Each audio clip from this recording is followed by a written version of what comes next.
Hi, kids. This is the time I would like to talk to you, and I hope you are all doing very well and you study very well. And I pray for you every day, and God will continue to bless you and your studies. Today, I'm going to talk the about the generous church. You know that for the last 3 weeks we are talking about our generous God, our generous heart, our generous home.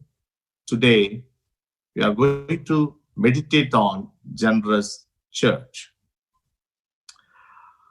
You know that when we collect offering in every Sunday service, you feel that what these offerings are going, what these offerings are being used in the church.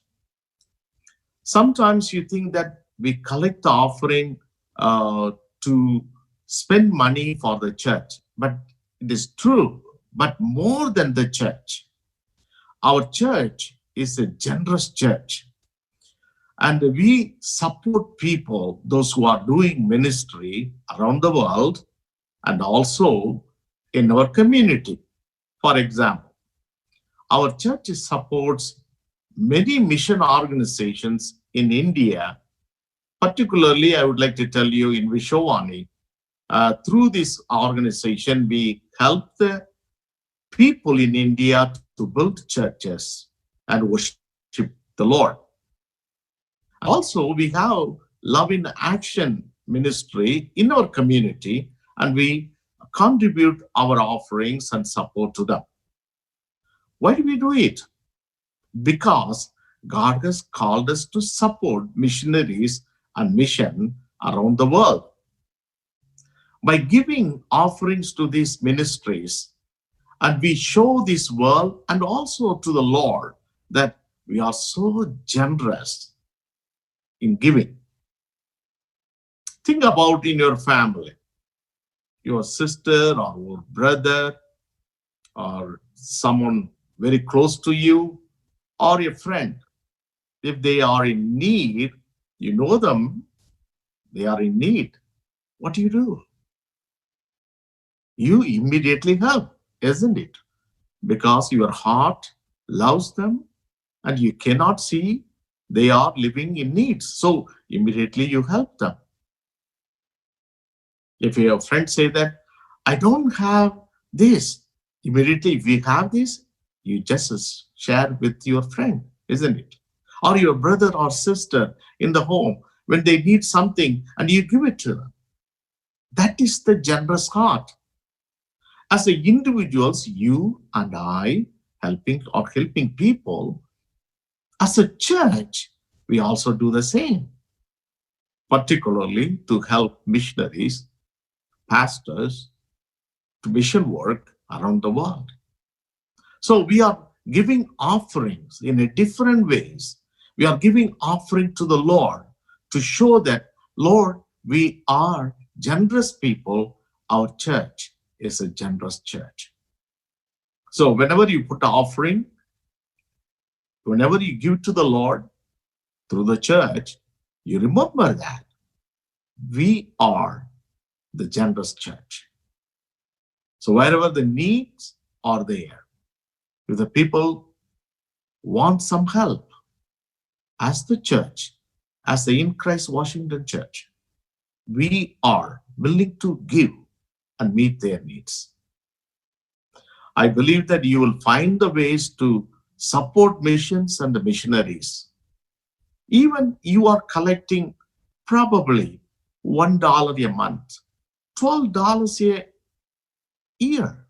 And that is a big money for many countries to support a missionary. That's a big money. You can start. Maybe you can start $1 a week or $1 a day. Whatever the way you want to do it, you continue to support that. I'd like to tell you one history. It's a real story. One day, one of the bishop, our Indian bishop, when he was a child, and he was in the church, and they were collecting offering for the mission work. And this little boy look at them, and he has this small Indian coin, and he would like to put it in the offering. But he felt that he would like to do more. He suddenly thought that he had a golden chain in his neck, and he thought that I want to give it to God. So he took off the golden chain, put it in the offering bag. The little boy later became the founder of the mission called Indian Missionary Society. You are a little boy or you are a little girl. When you give something, and God loves that. Okay? So talk to your parents and how you can support missionaries and mission in the church. And that would be a great conversation you can have with your parents.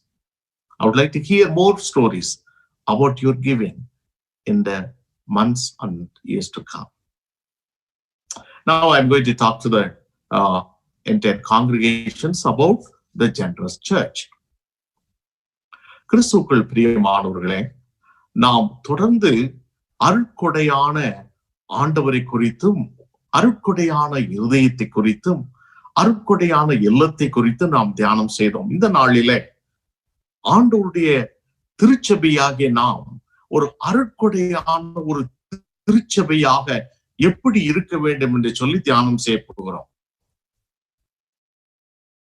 Last week we studied about the generous home. We are called to be a generous home, to give generously to God, like Martha, Mary, and Lazarus.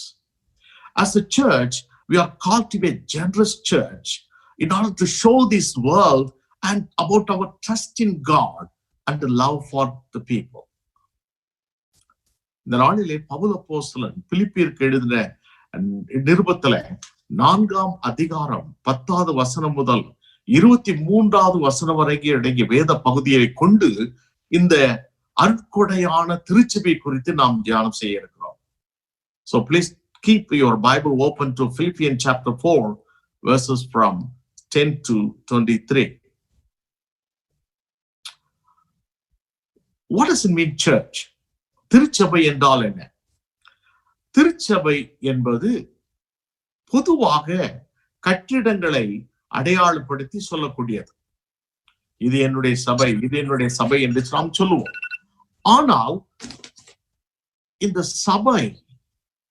சபை இருக்கிறதே, இந்த சபையின் அமைப்பு என்ன, அந்த பொருள் என்ன என்று சொல்லி நாம் பல சமயத்தில் புரிந்து கொள்வதில்லை. கட்டிடங்கள் திருச்சபை அல்ல, கட்டிடங்கள் திருச்சபை அல்ல. ஆண்டவருடைய பிள்ளைகளே திருச்சபை. நமக்கு கட்டிடம் அவசியம். நாம் கட்டிடம் வேண்டும். நம்ம ஆராதிக்க, ஊழியம் செய்ய, நாம் கூடி வர, ஸ்தோத்தரிக்க, ஜெபிக்க நமக்கு கட்டிடம் தேவை. நமக்கு ஒரு ஆலயம் தேவை. அதற்காக நாம் ஜெபித்துக் கொண்டிருக்கிறோம். கர்த்தர் நிச்சயமாய் நமக்கு தருவார், அதுல சந்தேகம் கிடையாது. ஆனால் திருச்சபை என்பது கட்டிடம் கிடையாது. எபிரேய வார்த்தையாகிய காகல் என்ற சொல் திருச்சபை குறித்து சொல்லப்பட்டிருக்கிறது. அதனுடைய மொழியாக்கம் Kargil means assembly of God. It is a people assembled in a place. That assembly is called the church. In the Greek word, they call ecclesia. That means a group of people called out by God for a mission. So what is church? The church is a group of people professing Christ as the Lord and meeting together to worship Him and seeking to enlist others to become His disciples.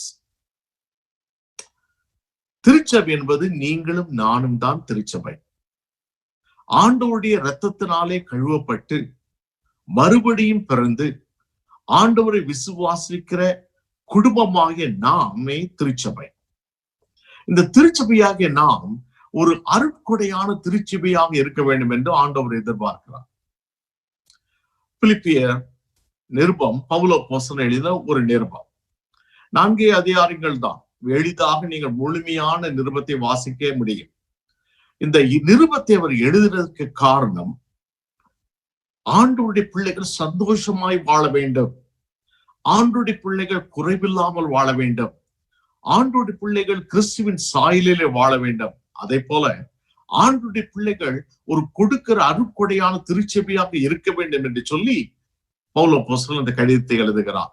குறிப்பாக 4ஆம் அதிகாரத்துல அவர் கடைசி பகுதியில தன்னுடைய முழு கவனத்தையும் ஒரு அருட்கொடையான திருச்சபை குறித்து அவர் சொல்லுகிறார்.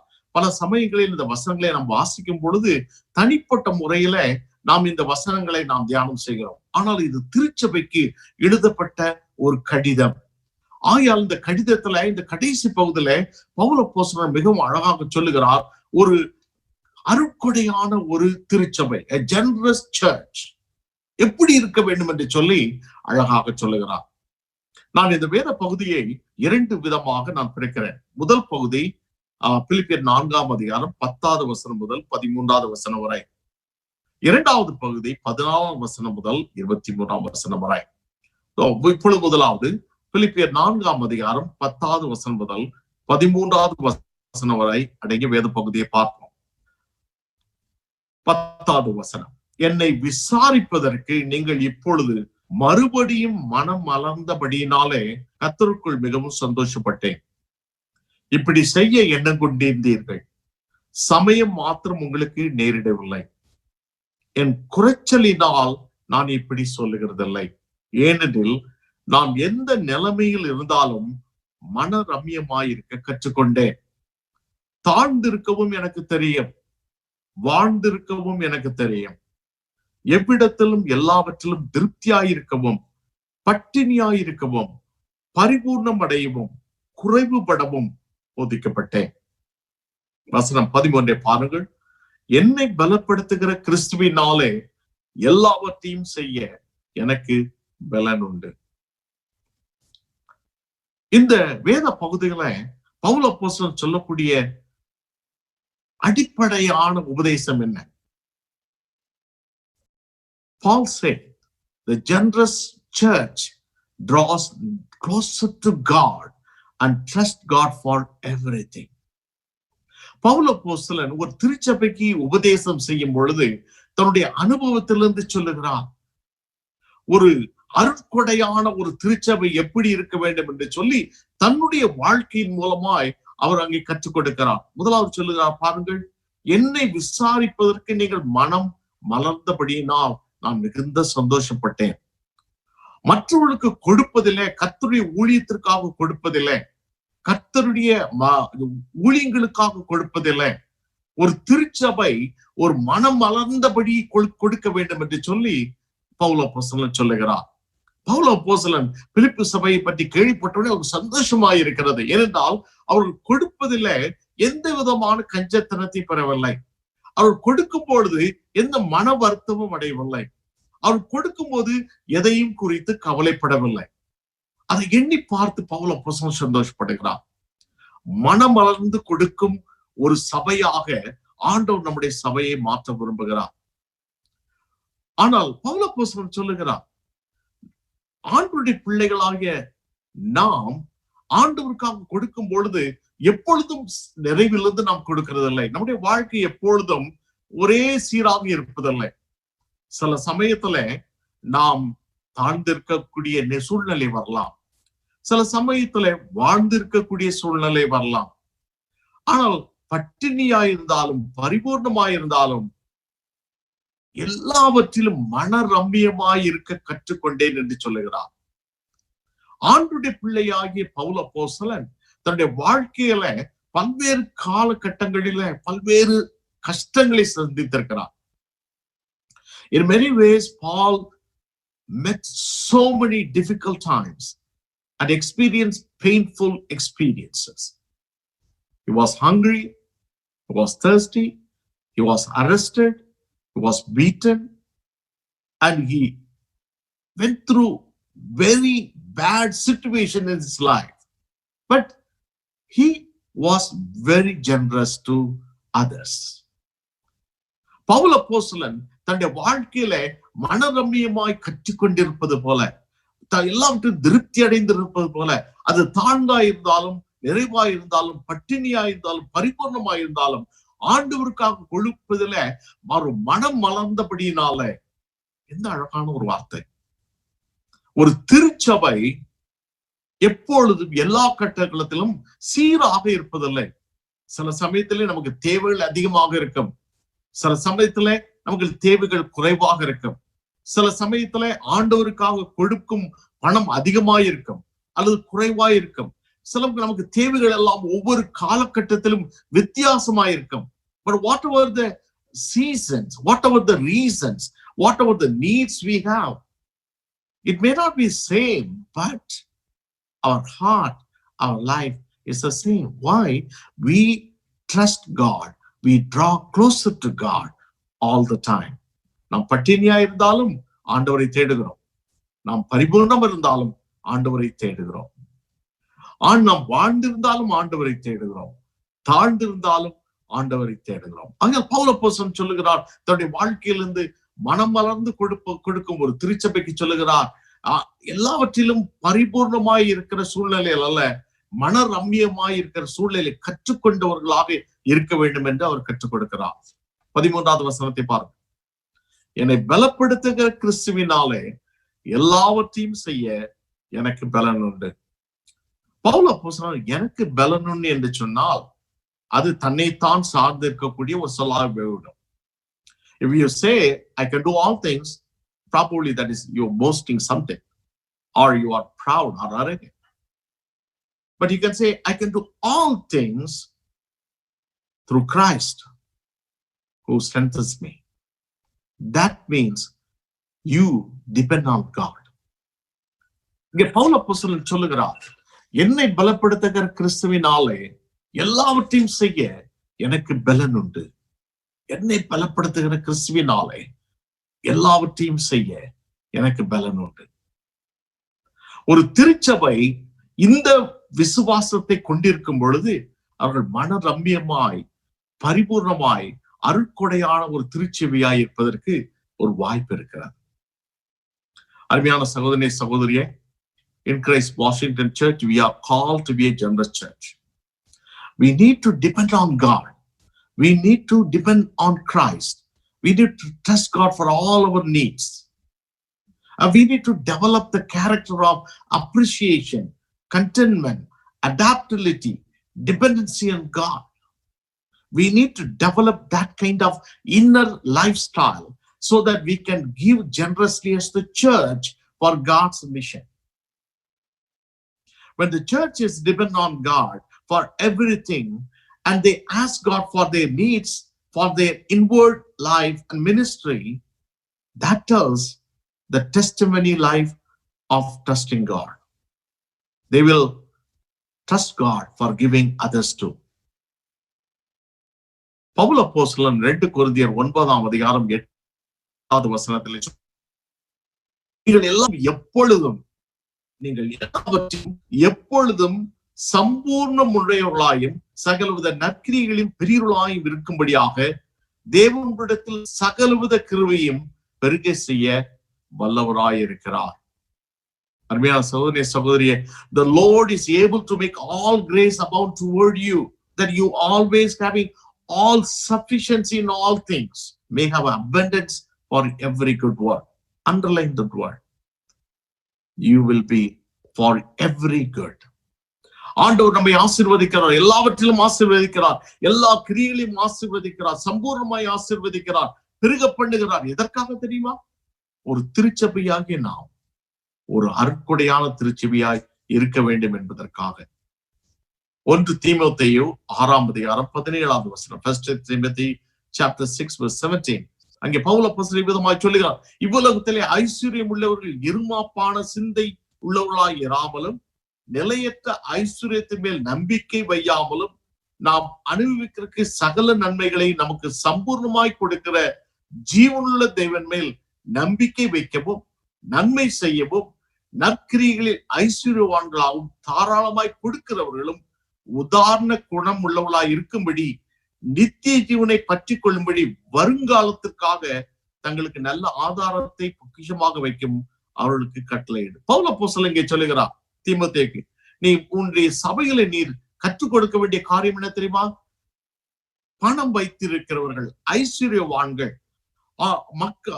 திருச்சபையின் மக்கள் நிலையற்ற ஐஸ்வர்யத்தின் மேல் நம்பிக்கை வைக்காதபடிக்கு தேவன் மேல் நம்பிக்கை வைக்கும்படியாக அவர் சொல்லுகிறார்.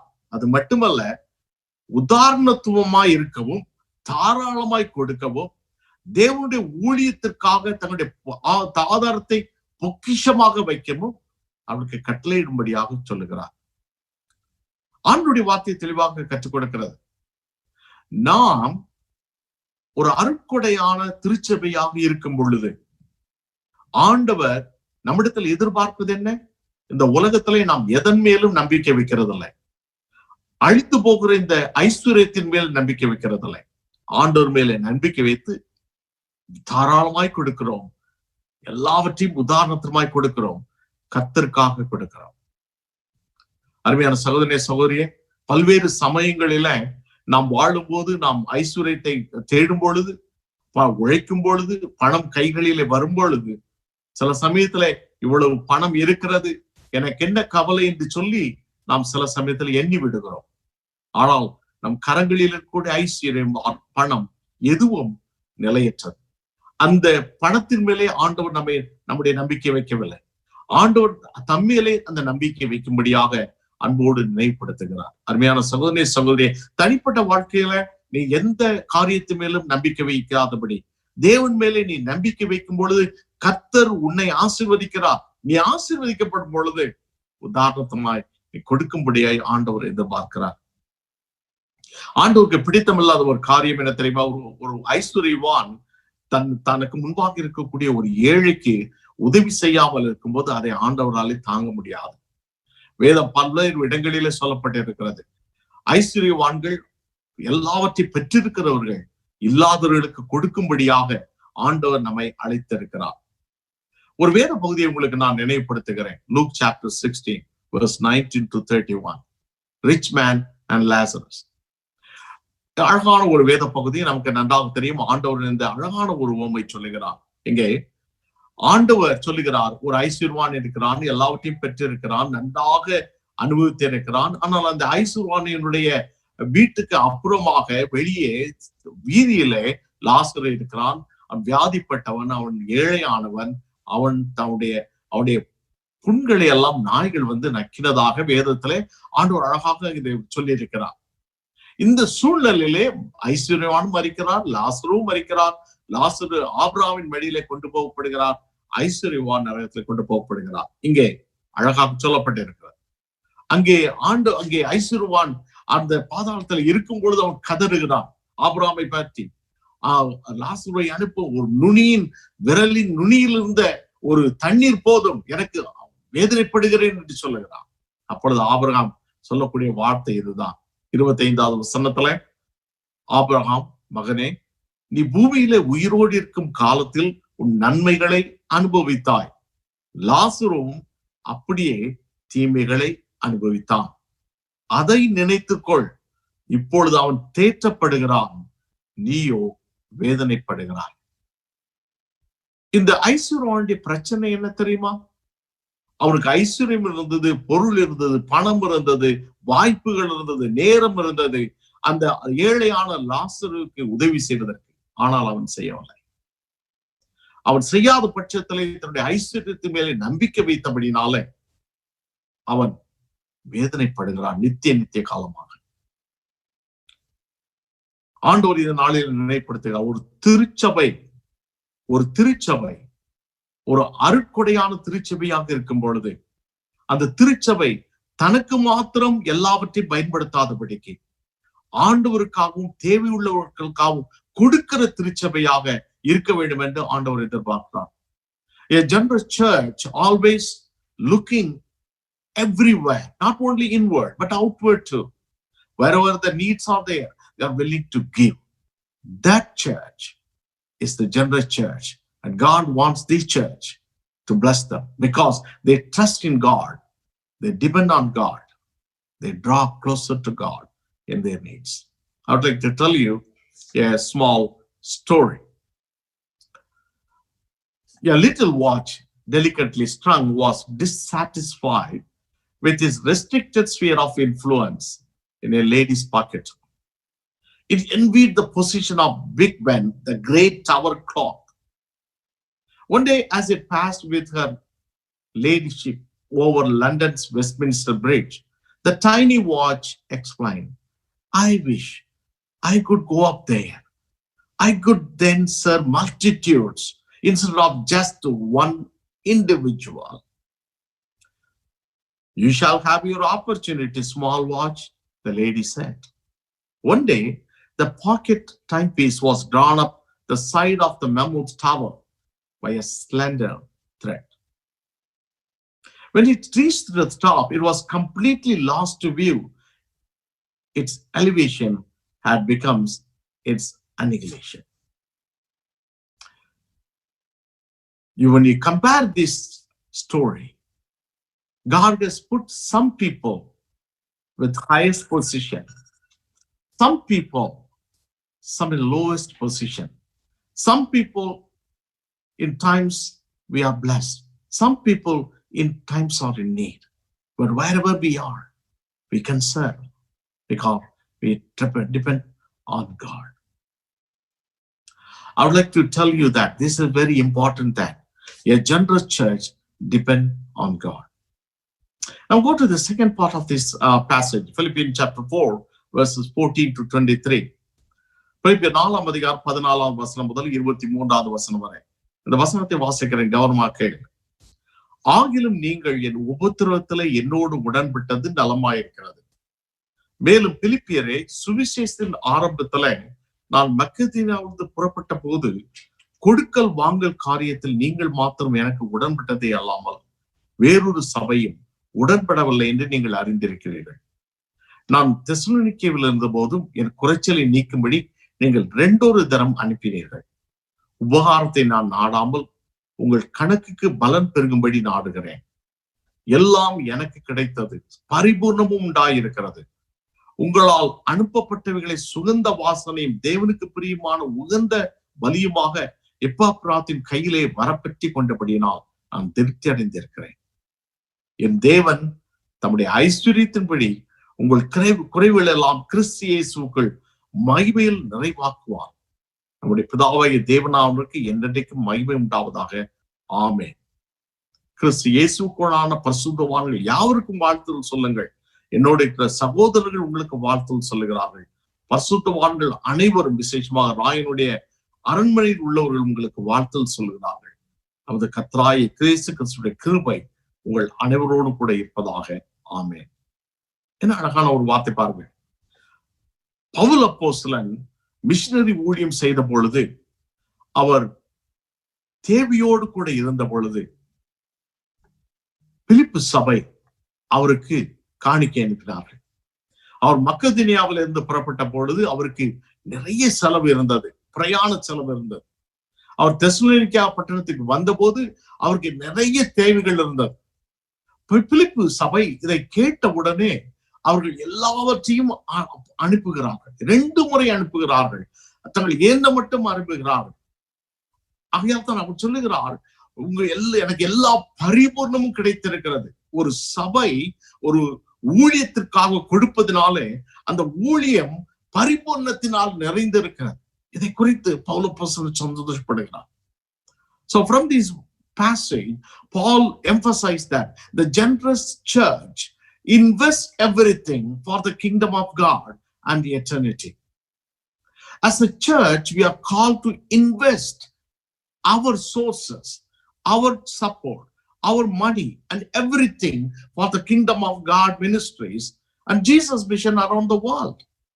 Like this church at Philippi, they supported Paul every time. ஆனால் தான் அவர் சொல்லுகிறார், தேவன் உங்கள் குறைவுகளை எல்லாம் கிறிஸ்து இயேசுவுக்குள் மகிமையில் நிறைவாக்குவார்.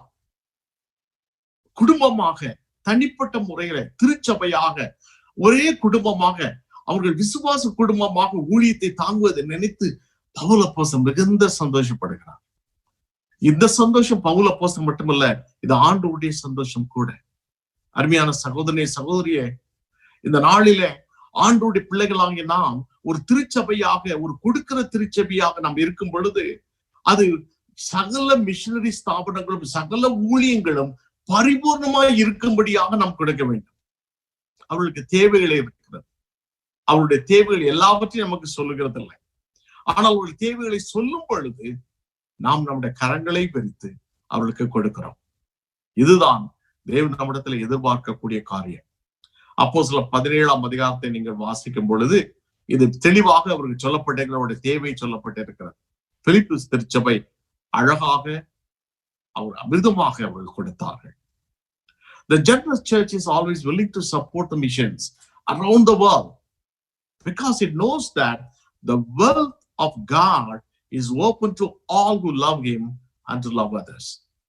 When the church is generous in giving for mission, then it will experience receiving generously.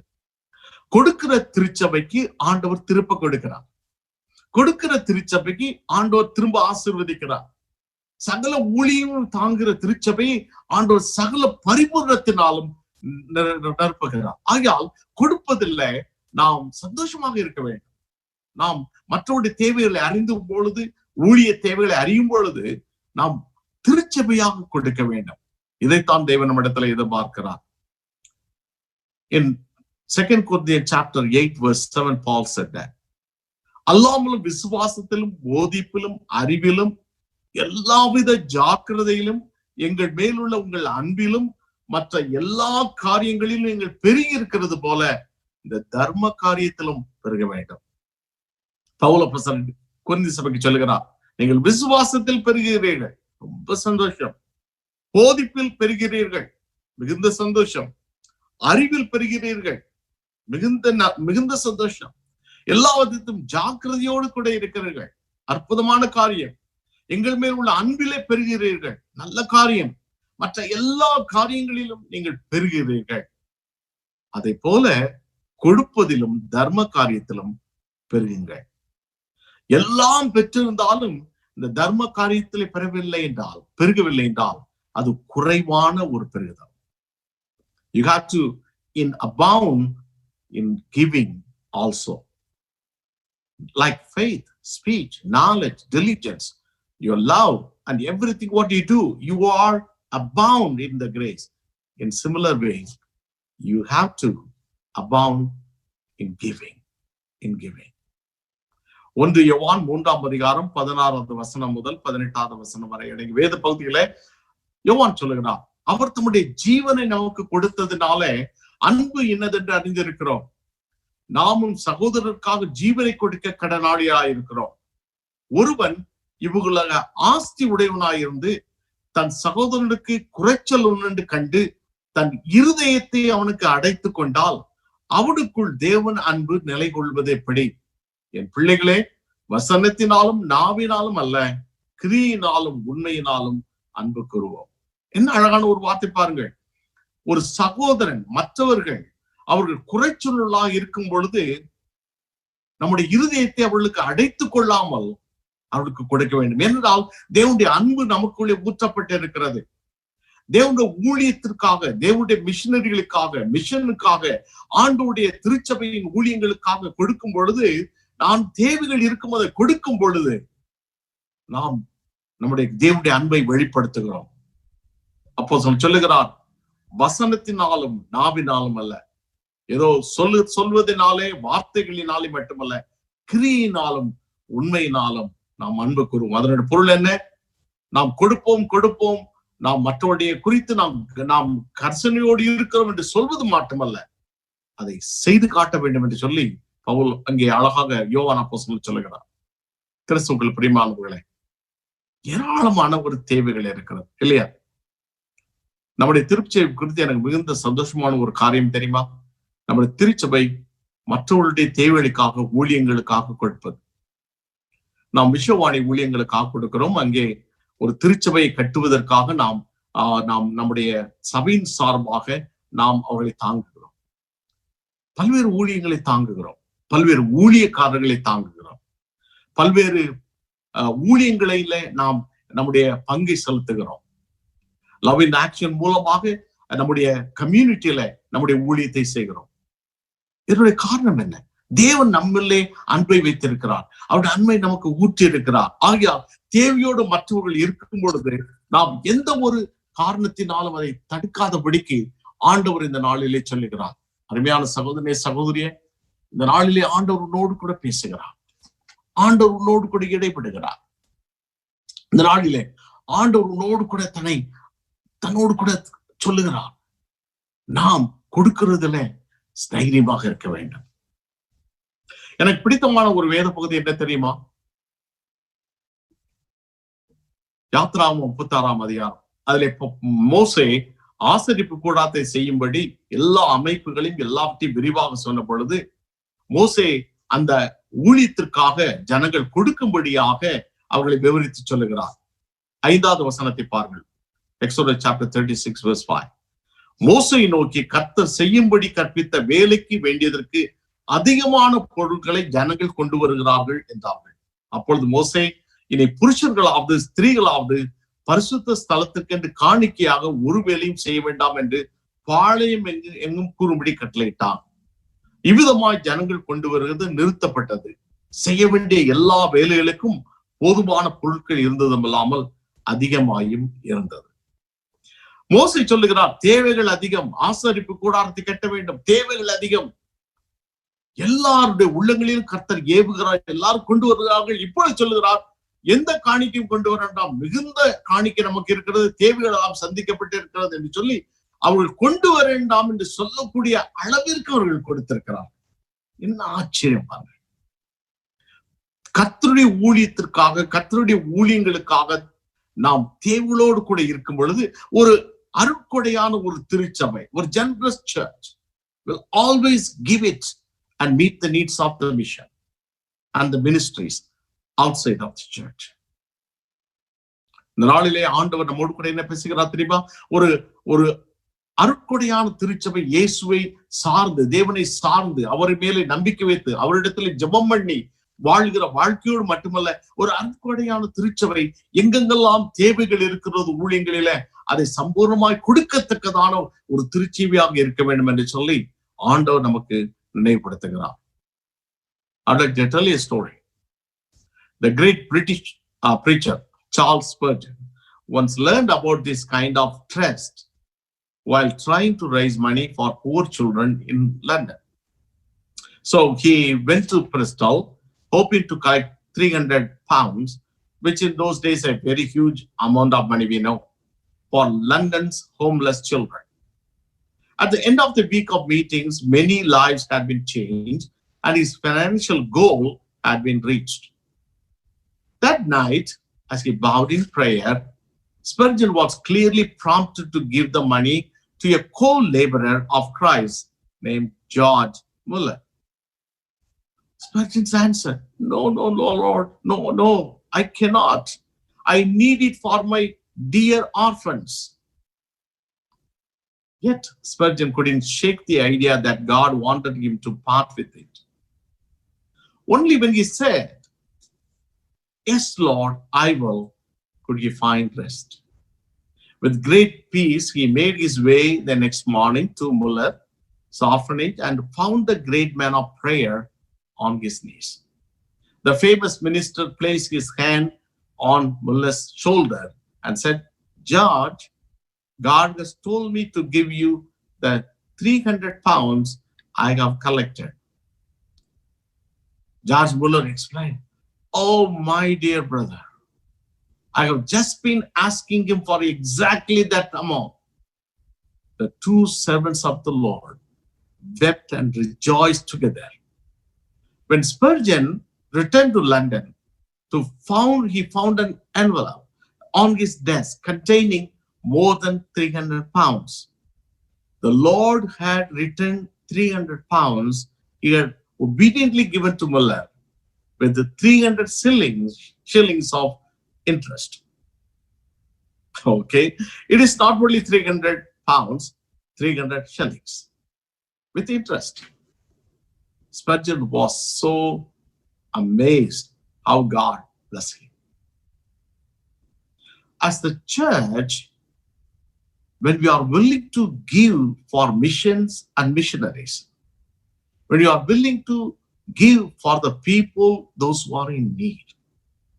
We are willing to give money to the people, those who are in poverty, homelessness, those who are in sick, in prison, to know the Lord, to experience God's love. And God will bless us in every possible way. வேதம் சொல்லுகிறது, ஏழைக்கு இறங்குகிறவன் கர்த்தருக்கு கடன் கொடுக்கிறான், கர்த்தர் அதனை அவருக்கு திரும்ப கொடுப்பார். பவுல் சொல்லுகிறார், உங்கள் குறைவுகளை எல்லாம் கிறிஸ்து இயேசுவுக்குள் தேவன் மகிமையிலே நிறைவாக்குவார். விசுவாசியுங்கள். ஆண்டவருக்காக நாம் கொடுக்கும் பொழுது ஆண்டவர் நம்முடைய எல்லாவற்றையும் ஆண்டவர் பார்த்துக் கொள்வார். ஆகிய இரண்டு காரியங்களை குறித்து பவுல் சொல்லுகிறார். ஒன்று, அருட்கொடையான ஒரு திருச்சபை ஆண்டவரை சார்ந்தே வாழ்கிற ஒரு திருச்சபையாக இருக்கும். அருட்கொடையான திருச்சபை ஆண்டுடைய ஊழியத்தினுடைய தேவைகளை சந்திக்கக்கூடிய திருச்சபையாக இருக்கும்.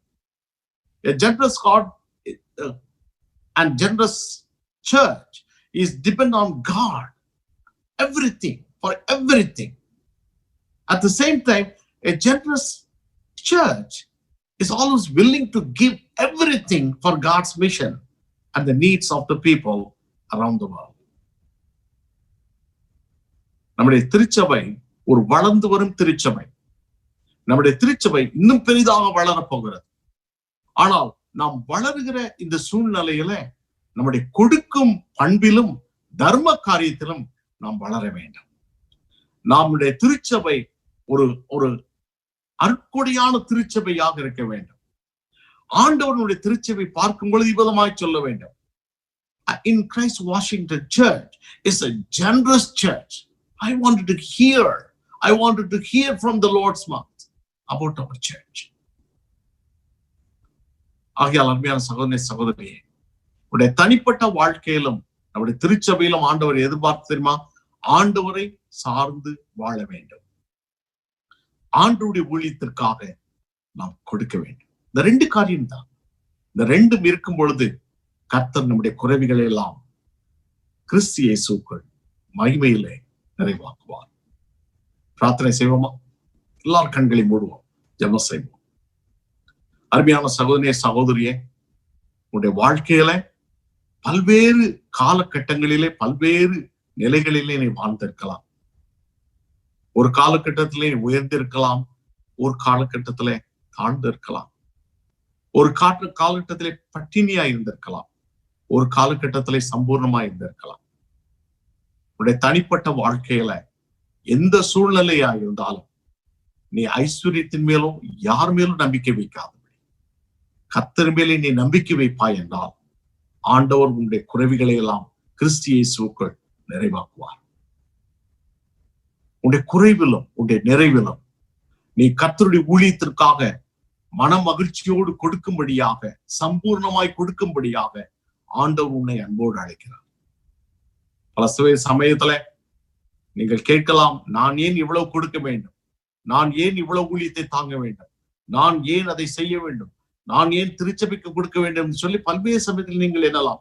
எனக்கு தேவைகள் ஏராளமே இருக்கிறது, நான் எப்படி கொடுப்பது என்று நீங்கள் எண்ணலாம். ஆனால் ஆண்டவர் உன்னோடு கூட பேசுகிறார். ஆண்டவருடைய குறைவிலும் நிறைவிலும் கர்த்தருடைய ஊழியத்துக்காக நீ கொடுக்கும் பொழுது உன்னுடைய குறைவுகளை எல்லாவற்றையும் ஆண்டவர் பார்த்துக் கொள்வார். ஏனென்றால் தனிப்பட்ட வாழ்க்கையில இந்த பண்போடு நாம் வாழ வேண்டும் என்று சொல்லி ஆண்டவர் எதிர்பார்க்கிறார். நாம் மட்டுமல்ல, நம்முடைய முழு திருச்சபையும் ஆண்டவரை சார்ந்தே வாழ வேண்டும். நமக்கு எது தேவையா இருந்தாலும் நாம் முதலாவது போக வேண்டிய இடம் ஆண்டவர் தான். ஆண்டவரிடத்தில் தான் முதலாவது சொல்ல வேண்டும். ஒரு திருச்சபை என்ன தேவையா இருந்தாலும் சரி, அது என்ன பொருள் வாங்கினாலும், நிலம் வாங்கினாலும், அல்லது ஆலயத்தை வாங்கினாலும், ஊழியத்தின் தேவைகளா இருந்தாலும், என்ன தேவைகளா இருந்தாலும் நாம் போக வேண்டிய முதலாவது இடம் என்ன தெரியுமா? ஆண்டவருடைய பாதப்படி. திருச்சபையின் தலைவர்கள் நாம் முதலாவது போகக்கூடிய இடம் என்ன தெரியுமா? ஆண்டவருடைய பாதப்படி. ஒரு போதகர் முதலாவது போகக்கூடிய இடம் ஆண்டவருடைய பாதப்படி. ஒரு திருச்சபையின் மக்கள் ஆண்டவருடைய பாதப்படிக்கு நாம் போக வேண்டும். ஆண்டவரிடத்தை சொல்ல வேண்டும், ஆண்டவரே நாங்கள் உண்மையே நம்பி இருக்கிறோம். நாம் அந்த விசுவாசத்தோடு வாழும் பொழுது கர்த்தர் நம்மை அபிரதமாய் ஆசீர்வதிக்கிறார். இரண்டாவது, ஊழியத்தின் தேவைகளை நாம் அறியும் பொழுது, ஊழியத்தின் தேவைகளை தெரிந்து கொள்ளும் பொழுது, எங்கெங்கெல்லாம் ஊழியத்தின் தேவைகளை நாம் அறிந்து கொள்ளும் பொழுது, எங்கெங்கெல்லாம் ஆண்டவருடைய பிள்ளைகளை தாங்கக்கூடிய சமயங்கள் வாய்க்கப்படும் பொழுது, எங்கெங்கெல்லாம் ஏழைகள் அவளது தேவையுள்ளவர்களுக்காக நாம் கொடுக்க வாய்ப்பு ஏற்படும் பொழுது, சந்தோஷத்தோடு ஒரு திருச்சபையாக நாம் அள்ளி கொடுக்கும் பொழுது, கர்த்தர் நம்முடைய குறைவுகளை கிறிஸ்து இயேசுவுக்குள் மகிமைகளை நிறைவாக்கும்.